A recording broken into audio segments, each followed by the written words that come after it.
Hello అండి. గతంలో అడిగిన పజిల్‌కి సమాధానం.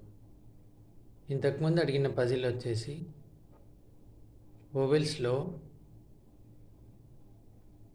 చూడగలిగినది ఏది?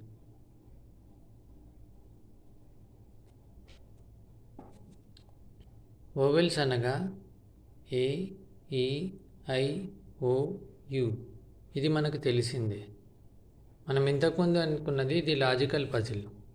ఇందులో కనుక మిడిల్ లెటర్ని తీసుకుంటే మనం ఐ అనగా నేను అని అర్థం తెలుగులో. అయితే ఇది ప్రొనౌన్స్కి సంబంధించిన పజిల్. అంటే అదే ప్రొనౌన్స్తో ఇంకొక పదం వస్తుంది. ఐ అనగా ఈవైఈ. ఐ అనగా కన్ను అని అర్థం. మన పజిల్ వచ్చేసి చూడగలిగినది ఏది అనగా ఐ అనగా కన్ను అని అర్థం.